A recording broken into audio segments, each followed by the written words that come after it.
Hello and welcome. My name is MarinaV and I currently attend Western Governors University.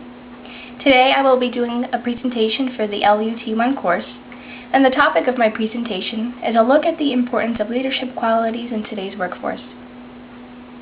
In today's rapidly changing economy, leadership is key as it is an important part of life. America is led by great leaders, and businesses that drive our economy thrive on leadership. As businesses change and evolve, the role of a manager now calls for the role of a leader. Managers and leaders have different characteristics, and much research shows that the denominating factors in effective leadership include passion, organization, and commitment. Can managers be developed into leaders and follow this leadership path as depicted in Figure 1? Let's take a deeper look into the role of a manager and a leader. As I just mentioned, passion, organization, and commitment are important qualities, and along with these character traits, a leader must have an emotional connection with their followers. Emotional intelligence is important because it helps to create and maintain bonds among a leader, their partners, and their followers.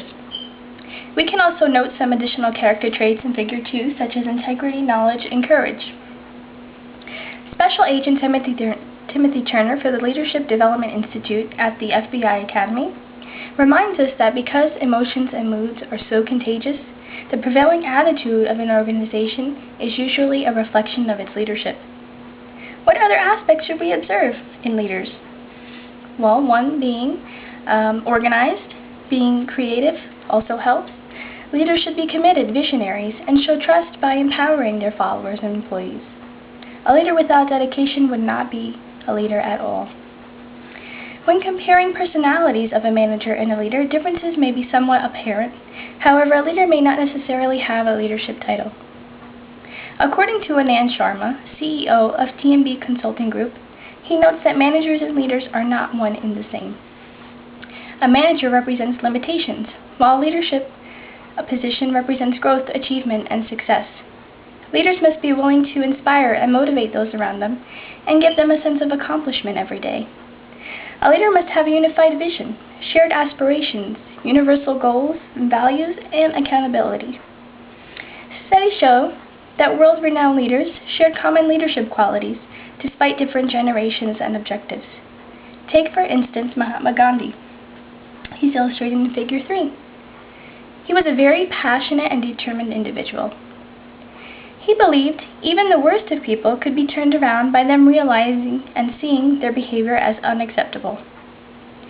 Because of his determination and execution of spreading his view of dealing with violence without violence, he received the name Mahatma, which means great soul. Gandhi is a great example of a passionate leader. But what about today's workforce? Can they be developed into leaders?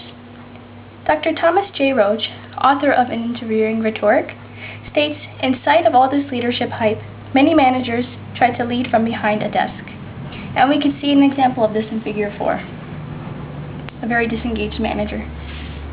Is there hope, or is leadership innate? Many tend to believe that leaders are naturally born. And we can see this being questioned in Figure 5 as managers are being grown out of a water pot.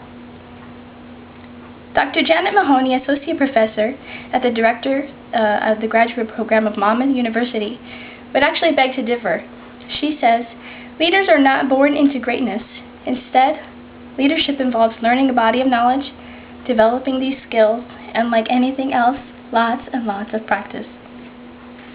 Another present-day leader, Mark Hoffman, who is the Vice President of Allied Signal Aerospace, sees leaders as any individual who motivates people by including them in the process, inspiring them toward achieving an objective, and encouraging them to perform at or above their known capable limits. And Figure 6 actually sums that up with the words being team success and motivation, which all combines into one word, leadership. In conclusion, we can observe through much research that passion, organization, and commitment are three key leadership qualities that are essential for an individual to become an effective leader. Leaders of the past, such as Gandhi, show us that passion is an important quality. Present-day leaders such as Roach and Johnson also feel that being organized and committed are important. Others believe leadership is an innate quality, And some believe that current managers in the workforce today can be developed with training. Whatever the case may be, these leadership qualities are apparent in many leaders in the past and present and are very necessary for today's workforce, as the role of a manager is slowly being required to the development of becoming a leader. At this point in my presentation, I'd like to open the floor to some questions. Yes, what is your personal view on leadership?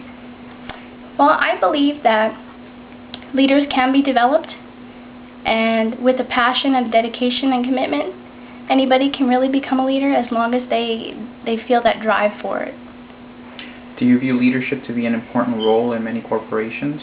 Absolutely. As Timothy Turner stated, emotions and moods are prevailing attitude of an organization, and that's a reflection of its leadership. Thank you. Thank you. Thank you for joining me today in my presentation, and have a good day.